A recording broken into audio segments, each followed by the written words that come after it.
Crisi in giunta regionale, domani potrebbe esserci la resa dei conti, Musumeci punta agli avversari.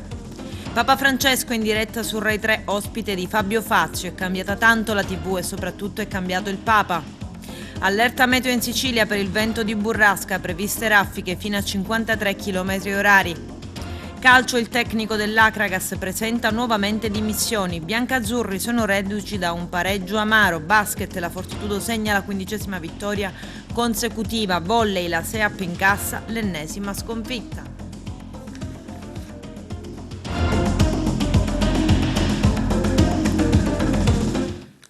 Bentrovati gentili telespettatori al nostro appuntamento con l'informazione. Crisi in giunta regionale, domani potrebbe esserci la resa dei conti, Musumeci cerca l'appoggio degli alleati e punta invece gli avversari. Vediamo. Il governatore della regione siciliana, Nello Musumeci, si appresta ad affrontare gli avversari all'Assemblea regionale siciliana per trattare alla luce del sole la crisi politica che sta attraversando la sua giunta. Casus belli delle ostilità è stato l'esito del voto segreto di inizio gennaio sui delegati designati per votare a Roma il nuovo Presidente della Repubblica. Per domani alle 12 è fissata la conferenza dei capigruppo. L'Ars dunque affronterà gli effetti dell'incidente avvenuto quando Saladercole ha assegnato al governatore Nello Musumeci meno preferenze rispetto agli altri due designati. Uno schiaffo al quale è seguita fuori dall'aula la reazione scomposta del governatore. Musumeci tuonò contro i presunti disertori annunciando un azzeramento della sua giunta. Ma tutto è rimasto immutato, compreso il nome del capo dello Stato, Sergio Mattarella, che è stato riconfermato dopo il travagliato parto. Il governatore regionale, infatti, ha temporaneamente congelato il rimpasto dei suoi assessori all'indomani delle riunioni post-votazione e non si è presentato in aula in occasione dell'approvazione del DDL sull'esercizio provvisorio. Intanto però Musumeci ha incassato la fiducia dell'amica Giorgia Meloni in vista della sua ricandidatura a Presidente della Regione, proprio nei giorni in cui la leader di Fratelli d'Italia ha sancito la rottura con gli alleati di Forza Italia e Lega. A margine delle cene romane anche la lettera inviata al presidente dell'Ars, Gianfranco Miccichè, che vorrebbe mantenere gli assessori in carica nella giunta. Ma lo stesso Miccichè nelle scorse settimane avrebbe bocciato l'ipotesi del Musumeci bis, dicendosi fedele al nome di un potenziale candidato di Forza Italia. Il dibattito in Sala d'Ercole potrebbe dunque trasformarsi in fossa dei leoni. Già domani alle 16 si riunirà infatti anche l'Assemblea. A Valledolmo, in provincia di Palermo, un uomo di 85 anni, Liborio Campo, è morto vittima di un incendio divampato in casa, probabilmente a causa di una stufa elettrica. L'allarme è scattato nottetempo, intorno alle 4, in un appartamento in via Cairoli. Sul posto sono intervenuti i vigili del fuoco, protezione civile, personale delle forze dell'ordine 118. Anche alcuni familiari hanno tentato di salvare l'anziano. Grave incidente ieri per un 23enne di Campobello di Mazzara, rimasto ferito dopo che è stato schiacciato tra due fuoristrada nei pressi del bosco Sinapa tra Santa Ninfa e Castelvetrano. Secondo una prima ricostruzione pare che il giovane stava legando una corda tra i due mezzi attraverso il gancio allo scopo di tirarli fuori da una zona fangosa e nel movimento sarebbe rimasto schiacciato. Sono stati gli amici a lanciare l'allarme e a tentare di estrarre il giovane dalle due auto. Sul posto, oltre all'ambulanza del 118, è atterrato un elisoccorso che ha trasferito il 23enne all'ospedale civico di Palermo. Papa Francesco da Fabio Fazio, che tempo che fa in diretta. Il sociologo Francesco Pira ci racconta questo evento. L'intervista di Papa Francesco a Che tempo che fa è un evento sicuramente storico, qualcosa che non era mai accaduto prima, un collegamento in diretta di un Papa tra l'altro argentino e non italiano, che quindi ha sfidato anche il rischio di qualche errore nella lingua che noi tutti parliamo. Un evento straordinario per i temi che sono stati trattati, ma soprattutto dal punto di vista della comunicazione per il modo in cui Papa Francesco, come ha sempre fatto da quando ha iniziato il suo viaggio da Papa, ha saputo raccontare delle storie, ha saputo con delle microstorie fare degli esempi, ha saputo parlare di migrazione, di educazione, di chiacchiericcio, di Vaticano, di santità, con una semplicità che soltanto uno dei più grandi uomini del nostro tempo poteva fare. E l'ha battuta anche sul suo abitare a Santa Marta e non al Vaticano, perché lì ci abitano e ci hanno abitato i papi che sono diventati santi. È una battuta che fa capire che al centro della comunicazione di questo grande papa storyteller c'è appunto l'umiltà. La sua forza è la chiave comunicativa del raggiungere tutti in tempo reale, di arrivare ai cuori delle persone, di penetrare attimo dopo attimo dentro l'anima di ognuno di noi. E lo ha fatto indipendentemente da quello che è il nostro credo, indipendentemente da quelle che possono essere le nostre suggestioni. È stato autoironico, è stato quasi come ascoltare l'amico della porta accanto, eppure lui con quella veste bianca rappresenta sicuramente una guida per tutti noi e lo ha dimostrato anche in questa occasione. Un papa comunicatore, un papa divulgatore, un papa che sa sentire fino in fondo quello che è il dolore della nostra umanità, che sa capire quali sono i mali, ma allo stesso tempo ci sa dare delle soluzioni, ci sa spiegare come prendere la via della speranza, ed è questa la sua grande forza comunicativa, è questo il fortissimo impatto sociale che lui riesce ad avere, anche quando utilizza appunto delle microstorie che però fanno parte del nostro quotidiano. Davvero un grande papa, ma soprattutto davvero un grande momento culturale e di televisione. Papa Francesco è riuscito a parlare ad ognuno di noi e lo ha fatto nel modo migliore. E allerta per la Sicilia, come anche per tante altre regioni italiane, per il forte vento di burrasca previsto oggi. Venti forti in mattinata provenienti da ovest-sud-ovest con intensità fra i 31 km orari e i 50 km orari. Si tratta di una veloce ma intensa perturbazione di origine nord europea. Sulla base delle previsioni disponibili, il Dipartimento della Protezione Civile ha emesso un avviso di condizioni meteorologiche avverse. L'avviso prevede venti da forti a burrasca con raffiche fino a burrasca forte, previste anche mareggiate lungo le coste esposte. A causa delle modifiche al bonus edilizia, oltre 5.000 imprese delle costruzioni sono a rischio. Vediamo.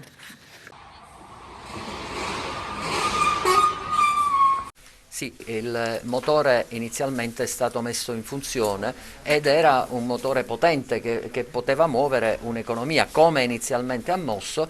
Sappiate che in Italia sono 127.000 le assunzioni nuove che ci sono state, in Sicilia quelle che prevediamo sono 2.000, ma come ho detto poc'anzi, queste sono quelle che probabilmente in questo momento dobbiamo stoppare, non sappiamo come va, ma anche le assunzioni già in atto, in corso, non sappiamo che fine faranno se non riusciamo a sbloccare la situazione. Quindi cosa chiediamo? Chiediamo al governo di modificare l'articolo 28 del decreto legge numero 4, cercando di ampliare il credito d'imposta, non un solo passaggio ma più passaggi, magari sempre fatto alle istituzioni, quali sono le banche, quali sono le grandi assicurazioni. Ci agevolava molto poter passare questo credito anche ai nostri fornitori, come ho spiegato poc'anzi, ma se ciò non fosse possibile, vabbè, accettiamo magari parzialmente quindi questa modifica. Questo perché?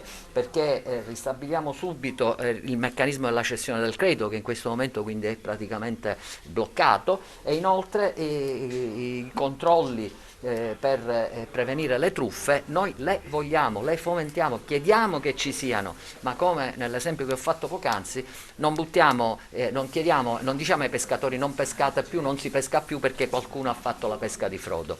Vogliamo che il comparto sia rimesso in funzione e in moto, perché è un comparto fondamentale per la crescita del PIL in Italia. Non c'è bisogno che lo ripetiamo, ma è palese a tutti che l'attività edile muove veramente una massa di persone, di soldi e quindi di... Se non dovesse cambiare, qual è il rischio? Il rischio è che torniamo ad essere quello che eravamo mesi fa, quando un ponteggio difficilmente si vedeva e quando quindi praticamente c'era una disoccupazione coperta dal reddito di cittadinanza. Ma c'è di fatto la disoccupazione, perché non lavorare prendendo soldi magari che non ti spettano totalmente non è certamente per una società civile è una cosa che può essere accettata. Ok, la situazione attuale di fatto è: buongiorno, sono Claudio Terruso, come diceva Carla, sono il presidente degli elettricisti e praticamente la situazione attuale è quella che abbiamo fermato molti dei cantieri, non li fermeremo, ripeto, vorrei sottolineare che li abbiamo fermati e che abbiamo bloccato anche numerosi ordini che ci avrebbero permesso nel breve periodo di installare, di continuare a lavorare con noi e con le nostre maestranze.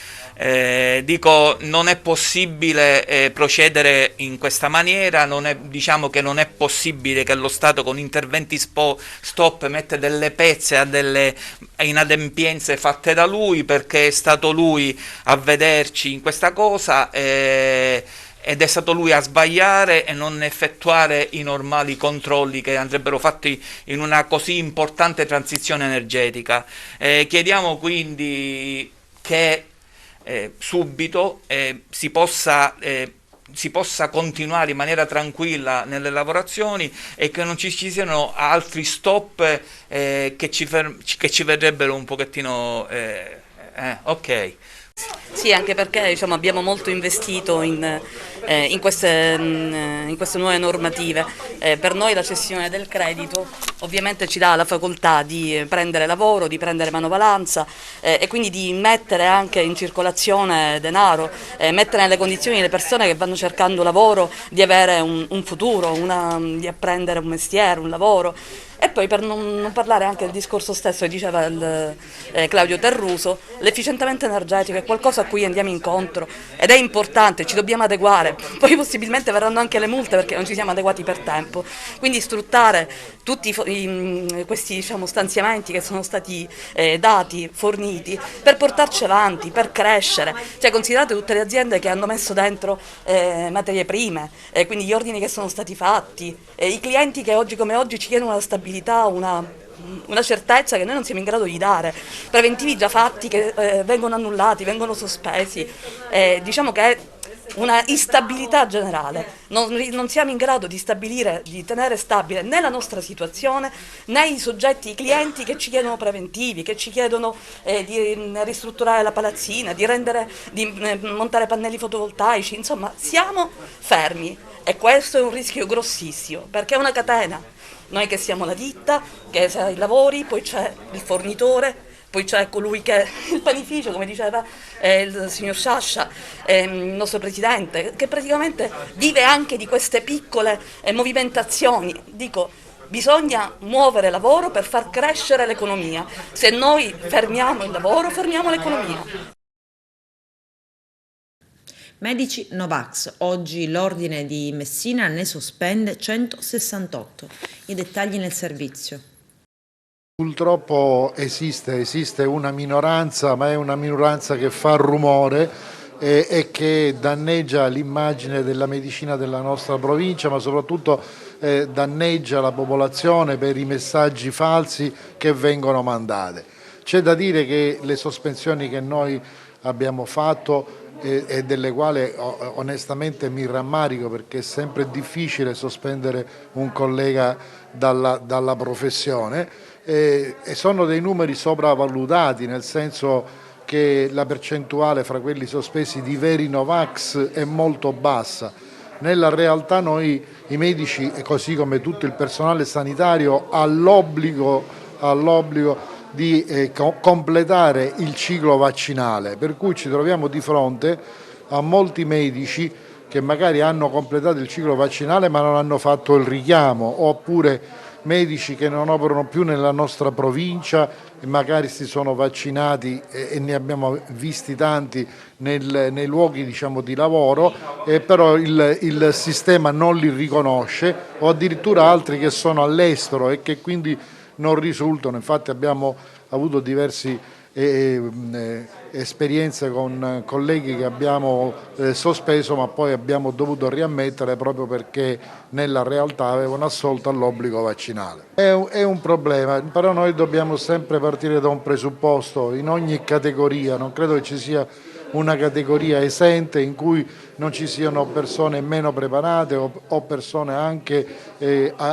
ai confini di muoversi all'interno della legalità. Purtroppo questo esiste anche all'interno del nostro mondo ed è molto grave perché, come dicevo prima, danno un messaggio sbagliato e magari in quella fascia della popolazione che ha il timore verso le cose nuove può anche attecchire con grande danno per la società, perché non ci dimentichiamo che l'infezione da Covid non è un fatto personale ma un fatto di collettività e c'è la necessità che tutta la società si muova lungo lo stesso sentiero se vogliamo uscire fuori da questa situazione. Ma io credo, anche se nessuno può avere la certezza di fare delle previsioni, perché quando ci troviamo di fronte a infezioni di natura virale, soprattutto con un virus poco conosciuto, si corre sempre il rischio di fare delle previsioni sbagliate. Però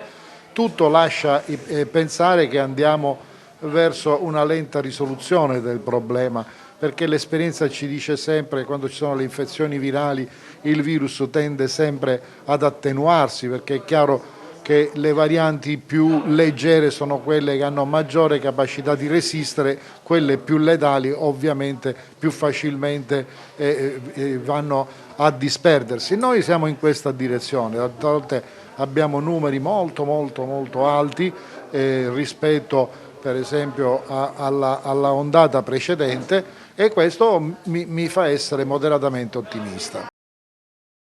Solo il 23% dei medici ospedalieri siciliani, potendo scegliere, continuerebbe a lavorare in un ospedale pubblico, il 26% sogna la pensione, il 23% fuggirebbe all'estero, il 15% vorrebbe dedicarsi alla libera professione, il 13% preferirebbe lavorare in una struttura privata. Vediamo.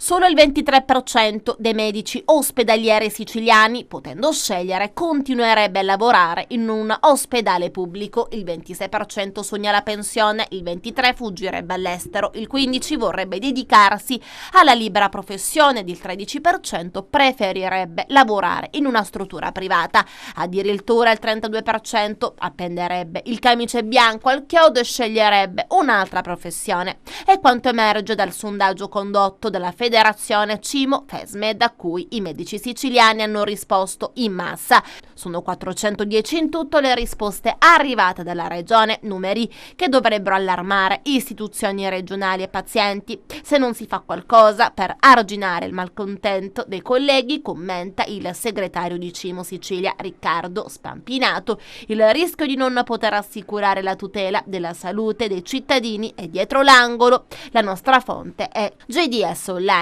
Analizzando i risultati dell'indagine, le cause di tale insoddisfazione risultano chiare. Il 67% dei medici siciliani è costretto agli straordinari e di questi il 19% lavora più di 48 ore a settimana, violando la normativa europea sull'orario di lavoro, ore impiegate per lo più compilando atti amministrativi. Il 63% ritiene infatti eccessivo il tempo da dedicare alla burocrazia, mentre solo il 36% pensa di riservare una quantità adeguata di tempo all'atto medico e all'ascolto del paziente. Impossibile per molti infine andare in ferie. Il 50% dei medici siciliani ha infatti tra gli 11 e i 50 giorni di ferie accumulati ed il 33% ha più di 50 giorni di ferie non goduti. Non c'è da sorprendersi allora se il 19% ritiene pessima la qualità della propria vita.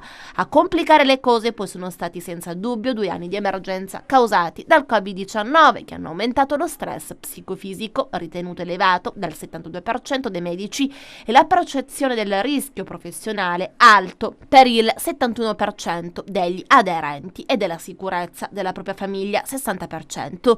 Contemporaneamente peggiorano in modo drammatico le aspettative che i medici siciliani hanno per il loro futuro. Solo il 16% spera nel miglioramento della professione, l'8% nello sviluppo della propria carriera, addirittura l'1% in un aumento di stipendio. Dopo 2 anni in prima linea nella lotta alla pandemia, i medici meritano finalmente delle risposte concrete e dei segnali chiari di riconoscimento che vadano al di là di belle parole e vuoti proclami. Non ci sono più scuse o giustificazioni, conclude ancora Spampinato, questo è il momento di agire.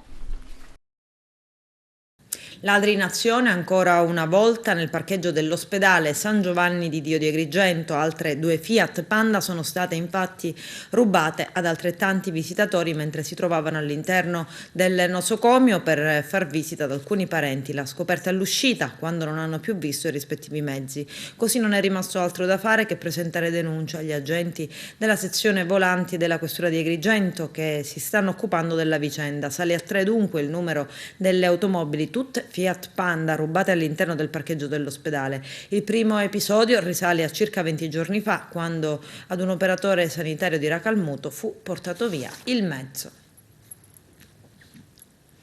Notte di fuoco a Licata, dove nel giro di poche ore i vigili del fuoco del distaccamento di Corso Argentina sono intervenuti per ben 2 volte per spegnere altrettanti incendi di auto. Il primo episodio è avvenuto in via Fermi, a fuoco un Audi di proprietà di un 25enne del posto. Momenti di panico con fiamme elevate sull'auto. Sul posto anche i carabinieri della locale compagnia che hanno avviato le indagini. Ancora poco chiara la natura dell'incendio, ma non si esclude nessuna pista. E poche ore più tardi, in contrada Olivastro, ad andare a fuoco è stata una Renault Megane di proprietà di una donna di Licata. Anche in questo caso sono stati i vigili del fuoco a domare le fiamme. Ancora da chiarire la natura anche di questo incendio.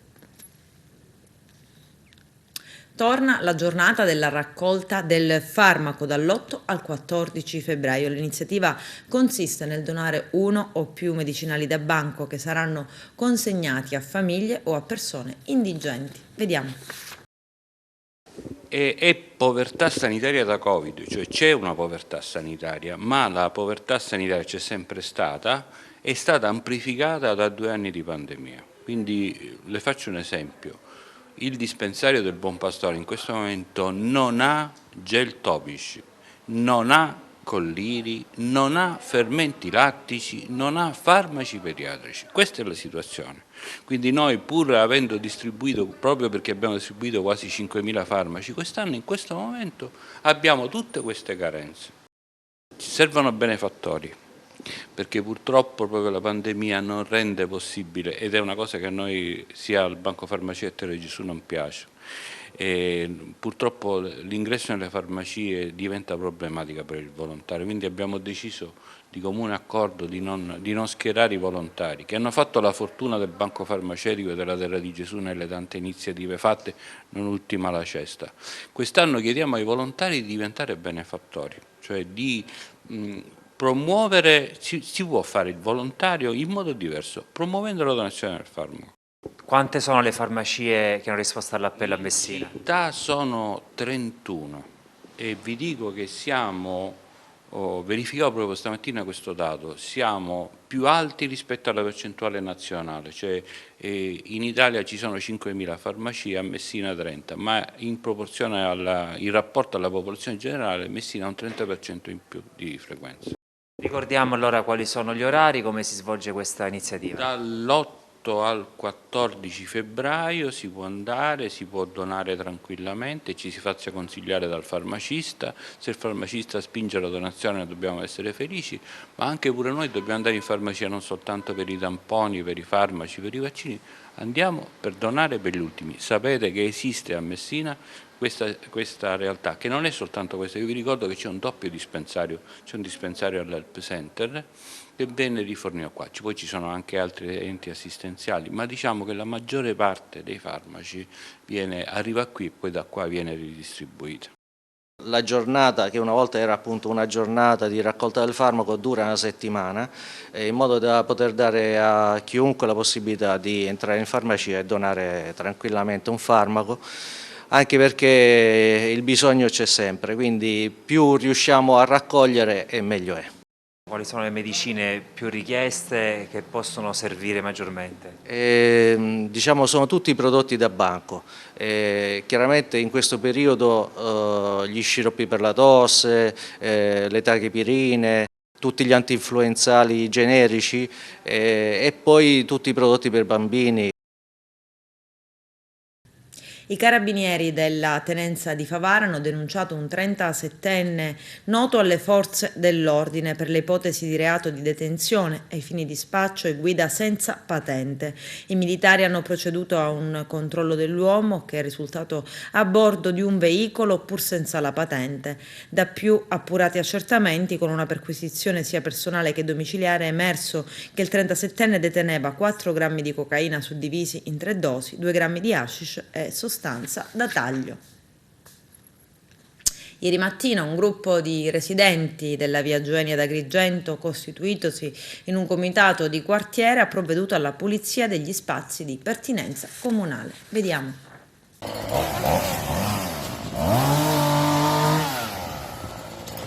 Io sono la presidente dell'associazione di danza che vive qui da parecchi anni in via Gioeni e cerchiamo di dare anche un nostro contributo a questa bellissima iniziativa che grazie a Giovanna Cavaleri ci ha coinvolto in questo nuovo comitato di via Gioeni che appunto si è realizzato in poco tempo con la nostra spontaneità e anche la partecipazione di tutti gli inquilini del luogo.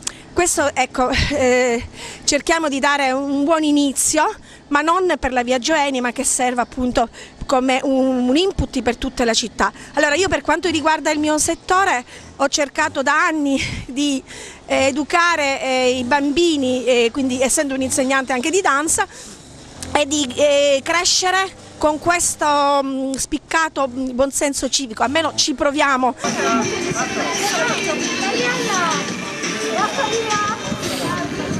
Oggi, domenica 6 febbraio 2022, per noi è un giorno importante, per noi abitanti della via Gioeni, ma penso anche per tutta la città di Agrigento. Abbiamo voluto dare un segno a tutta la cittadinanza di recupero del territorio, un territorio che purtroppo spesso è ferito dalla sporcizia, ferito dall'incuria. Senza nessuna ombra di polemica abbiamo voluto, in nome dell'allegria e della partecipazione attiva, dare un segno di partecipazione e di recupero del nostro territorio. Abbiamo costituito un comitato che speriamo nel tempo possa espandersi sempre più, il comitato Gioeni, al quale stanno partecipando con grande senso di responsabilità e di cura, devo dire, nei confronti dello spazio nel quale viviamo tanti cittadini. Abbiamo un proposito, quello di recuperare il nostro rapporto di identità con il territorio nel quale viviamo. La cosa pubblica è pubblica perché è di ciascuno di noi, non è pubblica perché non è di nessuno. E questa è la nostra forza, recuperare la nostra identità con il territorio nel quale viviamo, perché lo amiamo. Ecco. Avete realizzato un elenco di norme civiche che dovrebbero rispettare? Sono 10 regole semplicissime da rispettare, come per esempio non buttare rifiuti per terra, per raccogliere le deiezioni degli animali, oppure avere cura di prendere tutti i volantini che vengono spesso lasciati sulle soglie dei nostri condomini, cercare di depositarli in un apposito cestino all'interno dei nostri palazzi, in modo tale che né il vento né l'incuria possano spargerli, anche perché proprio a proposito dei volantini c'è da dire che capita spesso che qualche anziano, qualche bambino mettano il piede su uno di essi e le cadute che ne conseguono sono rovinose e pericolose. Quindi noi vorremmo che la salute dei cittadini venga al primo posto. Noi vogliamo dire: amiamo stare ad Agrigento, amiamo stare nella nostra città, la nostra città ci appartiene e fin quando il nostro territorio è maltrattato non possiamo identificarci in questo luogo così. Che state facendo?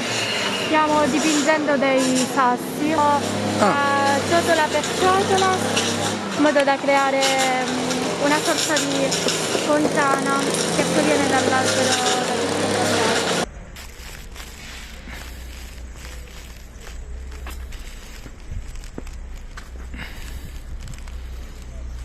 Il GIP del Tribunale di Agrigento ha disposto la misura cautelare del divieto di avvicinamento e di non frequentare i luoghi e l'abitazione della parte offesa nei confronti di un 58enne del posto. L'uomo è sospettato di aver posto in essere condotte persecutorie e ossessive in danno all'ex compagna, una 56enne di Agrigento. La misura gli è stata notificata dagli agenti della sezione volanti della questura. La vicenda nasce dalla denuncia della donna che, stanca e provata dagli atteggiamenti dell'ex compagno, ha raccontato tutto ai poliziotti. È passato un anno dal femminicidio di Piera a Napoli, la giovane cantante neomelodica assassinata dal marito Salvatore Baglione mentre era seduta sul water nel bagno della loro casa con decine di coltellate. A Palermo, vediamo. 7 febbraio 2021, facciamo un passo indietro su quello che è il lungo filo spinato del tempo. Siamo a Palermo, nel quartiere Cruiglias. Piera è una giovane mamma, una mamma di 3 bambini, bellissima. Ama cantare, però non si sente abbastanza amata. Ecco che, come riportato dalle cronache, ad un certo punto della sua vita decide di rifugiarsi in un amore clandestino, un amore capace, forse, di farla sognare, di farle provare quel brivido in pancia che da tanto non ricorda. Ma in casa con lei vive il marito, Salvatore Baglione, 37 anni, un uomo burbero, morboso, possessivo, capace di tutto. Salvatore aveva ben chiaro il quadro della sua situazione sentimentale, sapeva di Piera e di quel tizio e per questo occorreva un rimedio. L'ennesima lite in camera, i bambini nel frattempo dormono. Lui segue Piera in bagno e la trova lì seduta sul water. Piera da quel bagno non uscirà mai più viva. Si dispera papà Carlo, povera figlia mia. Aveva concesso a quell'uomo di restare a casa per amore dei bambini, ma di fatto erano ormai separati da mesi. Però lui continuava ad ossessionarla, la controllava sempre. Salvatore Baglione, davanti al sostituto procuratore Federica Paiola, ha affermato fin da subito: da 4 mesi c'erano discussioni. Ha parlato di raptus e di gelosia, tesi che per la procura andava sin da subito contestata con l'aggravante della premeditazione. Mi aveva detto di non amarmi più, l'ho raggiunta in bagno accoltellandola. Queste le rivelazioni di un anno fa di Salvatore. Erano le 9:30. Ho coperto il cadavere perché non volevo vederlo, dice ancora, e perché non lo vedessero i miei figli che stavano dormendo. Mi sono sciacquato e cambiato, ho accompagnato i bambini dalla nonna. Alle 12:40 Salvatore si è presentato alla stazione dei carabinieri dell'uditore dicendo: l'unica verità da ammettere, l'ho uccisa. I militari sono subito corsi a casa con un'ambulanza, speravano ancora che la donna si potesse salvare, ma non c'era più nulla da fare. Il corpo di Piera era in bagno, lì, in quella pozza di sangue. Piera era ormai esasperata. Lui pensava di poter possedere la sua vita. Sussurra così Andrea Vicari, il marito della sorella di Piera Napoli. Così scrive il pubblico ministero. Ha inflitto numerose e ripetute coltellate sul viso, sul capo e nel tronco, mediante un coltello che ha una lama di 20 centimetri. Il provvedimento di fermo parla di pericolo di fuga, di Baglione, che ha dimostrato, scrive il magistrato, una particolare aggressività ed un'allarmante determinazione nell'efferato crimine, decidendo di presentarsi ai militari e denunciare l'omicidio soltanto a distanza di alcune ore dal fatto, senza allertare prima la polizia né chiedere nell'immediatezza soccorso, quindi non facendosi neppure il minimo scrupolo di tentare di salvare la vita della moglie, preoccupandosi invece, in primo luogo, di ripulirsi dalle tracce del reato e sistemare le proprie cose. Baglione si era infatti presentato poco prima delle 13 in caserma, cioè diverse ore dopo il delitto, e lascia di stucco che proprio in concomitanza con l'omicidio sul suo profilo Facebook abbia prima pubblicato un post per augurare buona domenica ai suoi amici, successivamente un'immagine di Robert De Niro con una frase che recita: il rispetto, gran bella parola, peccato che non tutti ne conoscono il significato. Dunque, dopo aver massacrato la moglie poco prima, Baglione avrebbe anche trovato il tempo di pubblicare un post sul suo profilo. Secondo una primissima ricostruzione degli eventi di un anno fa, l'uomo sarebbe rientrato in casa tra le 10 e le 11 dopo aver accompagnato i bambini della nonna e avrebbe avuto un'accesa discussione con Piera.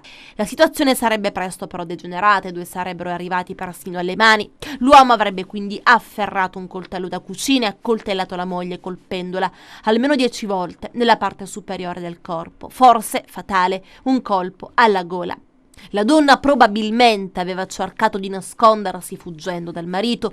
Durante l'ispezione il medico legale avrebbe infatti notato alcuni segni che lasciavano intendere che la 32enne avesse provato a difendersi. Adesso c'è la pubblicità, a tra poco vi aspetto.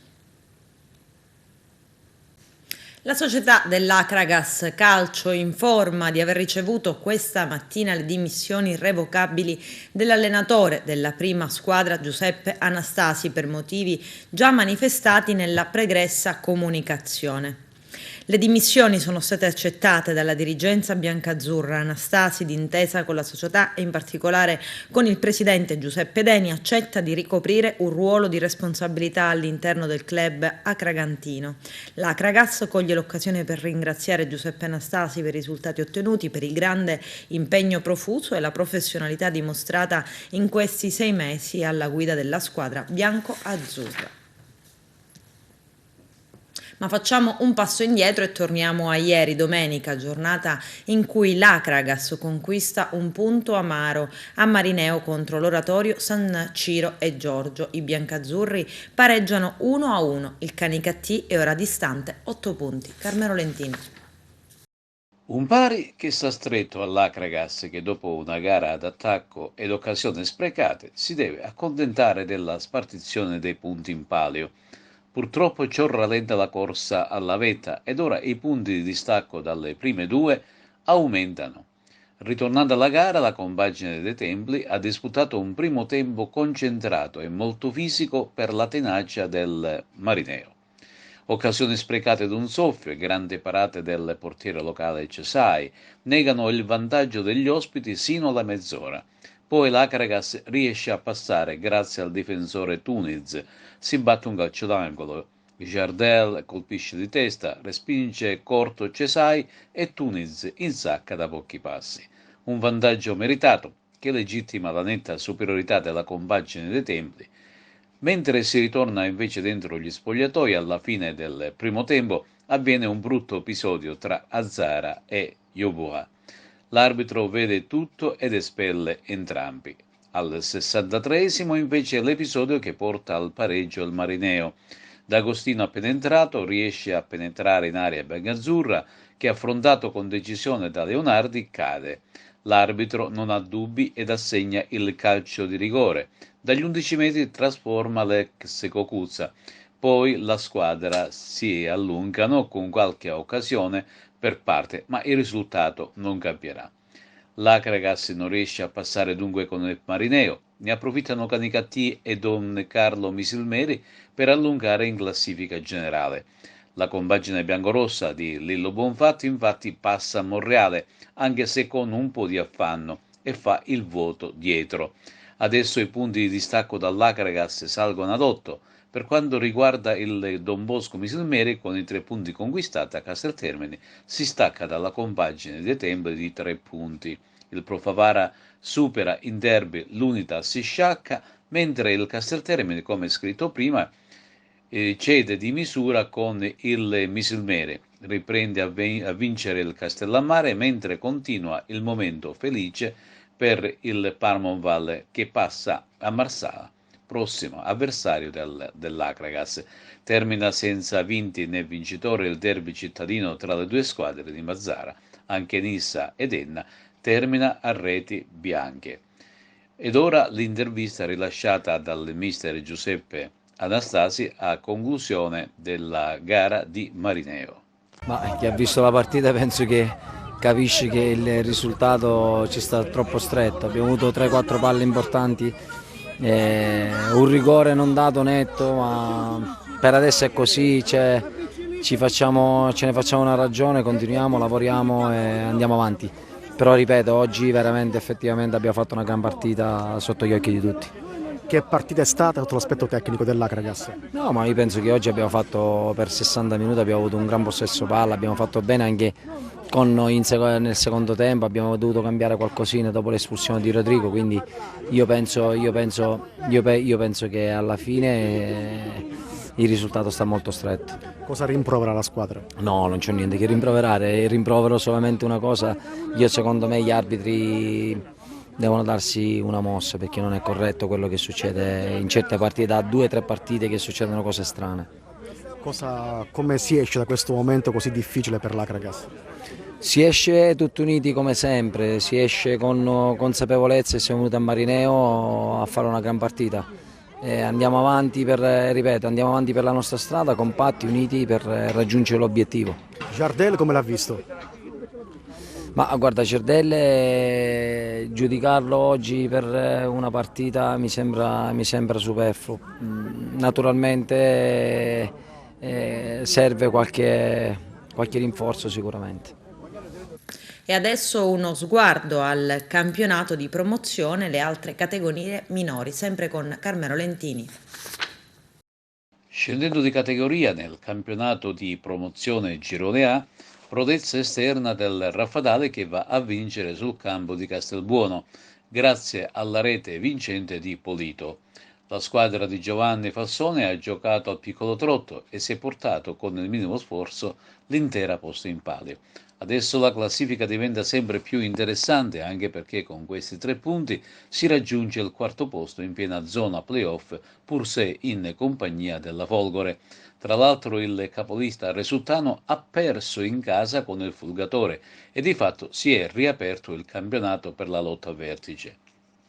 Domenica prossima il Raffadali ospiterà il Città di Carini e non deve sfuggire la vittoria. Discorso completamente diverso invece per il Camarat di Mimo Bellomo, che contro l'Alcamo subisce in casa una pesante sconfitta per 1-4. Fortunatamente chi sta sotto non ha fatto meglio, per cui la posizione rimane la stessa, e cioè al 4º posto in piena zona play-out.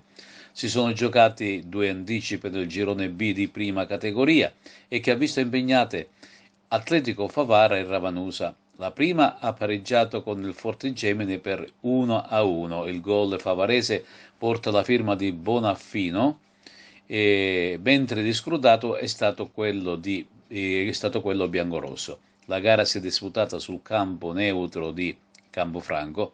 La seconda invece è stata superata dal Masterplo per 4-3, con tripletta nissena di Pilato e rete di Brancaforte, mentre gli agrigentini con doppietta di Giarrana e gol di Attardo. Da sottolineare il fatto che il Ravanusa era passato in vantaggio per 0-2, poi la rimonta del Masterpro. Poi c'è una Empedoclina risoluta e concreta, che strappa un parasson di reti 3-3 sul campo del Bagheria, gioco arioso e reti tutte di ottima fattura siglate dai Granata, che hanno segnato appunto con Miliziano, Dumbià e Pagano.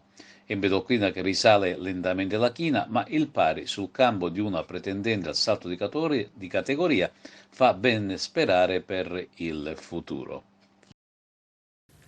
Basket, Serie B, ancora una vittoria per la Fortitudo, la 15ª. I biancazzurri battono 109-107 Ruvo di Puglia. Vediamo.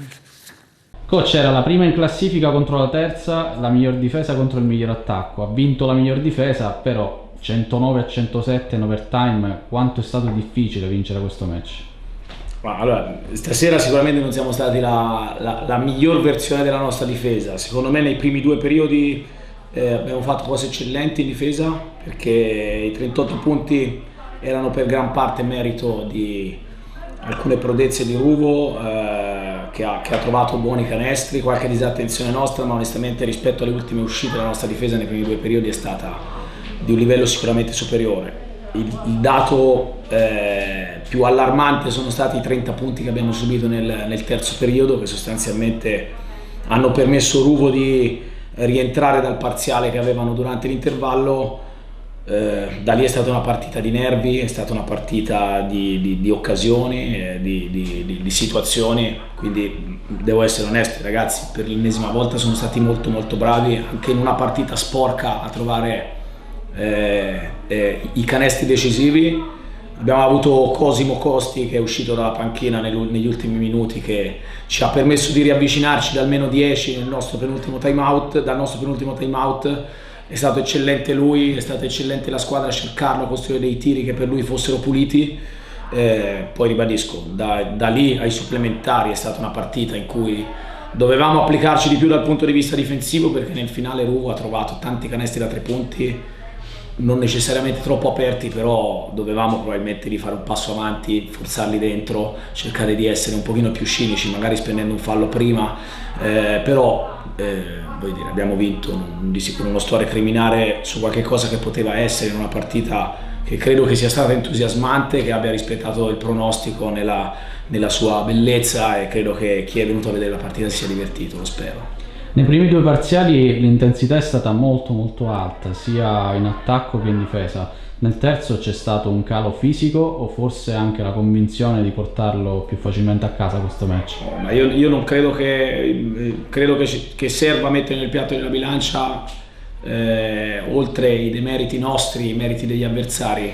Poi noi sicuramente nel terzo periodo abbiamo avuto un momento in cui la nostra intensità è calata, abbiamo segnato 52 punti con grande pulizia nei primi 2 periodi, ribadisco, ne abbiamo subiti 38, potevano essere qualcuno in meno. Nel terzo periodo stavamo giocando, bisogna ricordarsi che stavamo giocando contro una squadra che secondo me è il miglior roster in questo campionato, nonostante 2 assenze avevano una rotazione eccellente di ottimi giocatori per questa categoria, l'hanno fatto vedere in fondo, perché poi a turno si sono fatti trovare tutti pronti, segnando da 3 punti canestri pesantissimi, quindi devo essere onesto, sicuramente nel terzo periodo c'è qualche demerito nostro di atteggiamento, ma c'è stato un calo forse fisico, forse mentale, non lo so, cercheremo di capire durante la settimana, ma ribadisco quello che ho detto, giocavamo contro una squadra che credo, a mio modesto parere, sia una squadra innanzitutto molto ben allenata e poi con ottimi giocatori e una rotazione lunghissima, quindi in quei 30 sicuramente c'è qualche demerito nostro, ma ci sono tanti meriti di Ruvo.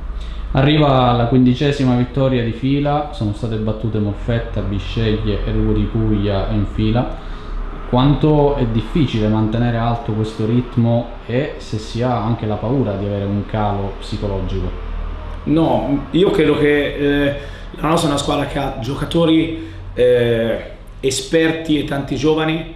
Credo che i giocatori esperti che abbiamo, cito Albano e Alessandro, che probabilmente sono i nostri 2 leader più carismatici, assieme poi a Bruno e Nicolas Morici, che alla fine conoscono bene questo campionato e che anche in allenamento fanno capire a tutti, e ne abbiamo parlato durante la settimana, nell'urgenza di non sentirci appagati mai, soprattutto perché non usciamo da delle buone partite, usciamo da un mese dove abbiamo giocato molto male, dove abbiamo giocato delle partite su cui non ci riconoscevamo, anche perché la nostra difesa non ha mai funzionato. Oggi secondo me ha funzionato in parte, dobbiamo ritornare ad essere quelli, e quindi credo che siamo una squadra capace di mettere da parte i risultati, ma l'abbiamo visto anche stasera, perché una squadra che si sente appagata secondo me non vince una partita strappandola con le unghie e con i denti così come abbiamo vinto stasera, quindi bisogna togliere i blackout, l'abbiamo avuto contro Molfetta nella prima metà di gara, l'abbiamo avuto oggi nel terzo periodo, dobbiamo toglierli, sicuramente è un fattore mentale su cui dobbiamo lavorare, perché poi la qualità stasera si è vista in difesa, si è vista la fisicità, si è vista l'intensità e si è vista la voglia, quindi il plauso ai miei ragazzi è che hanno lottato per l'ennesima volta e una volta in più durante le ultime settimane, perché abbiamo vinto una partita di pochissimo margine. Credo che si debba continuare a lavorare tenendo la testa bassa, non guardando la classifica, non contando le vittorie consecutive, perché è una cosa che ci può frenare e basta. Cosimo, una partita vinta in overtime, un'altra partita vinta in overtime, quanto è stato difficile portare a casa questi risultati? Allora, Ruvo di Puglia è una grande squadra, l'ha dimostrato, perché nel primo tempo era andata sotto di 15-16 punti, al rientro degli spogliatoi meriti loro, due meriti nostri, ne abbiamo presi 30 punti, non può essere la nostra identità di squadra, perché 107 punti in casa sono veramente tanti. Alla fine sembrava che la partita ci stesse per scivolare, ma abbiamo ripreso con i denti e questo bisogna salvare, diciamo, di questa partita dobbiamo salvare questo. L'identità difensiva, non lo so cosa sta succedendo, però 107 sono troppi, lavoreremo martedì per andare a Ragusa e migliorare questo aspetto. Pallavolo femminile, Serie 1, la SEA Paragona sconfitta in trasferta sul campo della capolista Brescia. La partita si è conclusa 3-1. Con questo è tutto, termina qui l'edizione del telegiornale. Grazie per la gentile attenzione e per essere stati con noi. A presto.